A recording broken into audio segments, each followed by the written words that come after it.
in relation to spending money and taxes and the USC, we've talked about that before, and that it's very important to know that people realise that there's money being spent, wasted. But when we talk about housing, and he surely have done a lot of talking about housing, there's one avenue that he haven't explored. We all know that there's so many vacant houses around the country, right under our noses, each and every one of us. And he could utilise them if he allowed the same discretion to Irish people. And what I mean by that is that we allow Irish people to avail of the same exemption and pay landlords the 850 tax-free, the same as they're doing for the Ukraine people. And I'm not asking that he stop that for them, but I'm asking that he give the same leeway and the same allowance to Irish people who are local people. Many of them are not all Irish. There's people living here from many other countries for over 20 years or more, and they're on the housing list as well.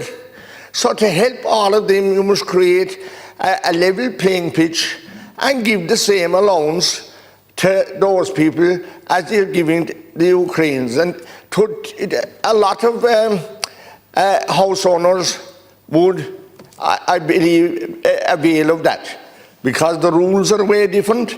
The RTB are not involved, and they're the cause of many house owners not renting their property, because when they get involved, your house is not your own anymore, and it's different with the Ukraine scheme. So I'm asking that he adopt and use the Ukraine scheme, and he'd achieve a multitude of houses in many different areas in a very short space of time, because they are there.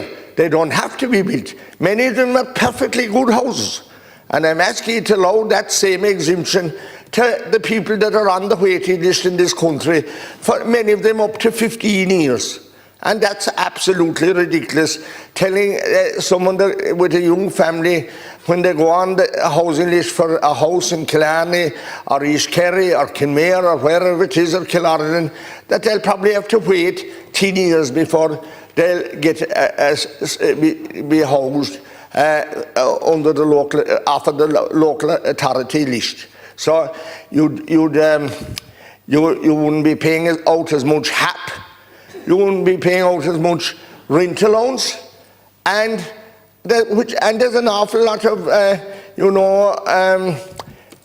there's an awful lot of work in administrating those schemes. And even someone that does get HAP, they have to wait 2 or 3 months. There's housing officials involved in it for ages and ages. It takes a long time to process. So I'm asking you to consider that. I have been doing it for a number of almost more than 2 years now. I was the very first to mention it. And I'm asking you to be fair. And that's all we're asking you to do in every case, is to treat people fairly. But the people that are on the housing list for many years are not getting a fair crack at the whip, and I'm asking you to give the same allowance to those people that I've mentioned.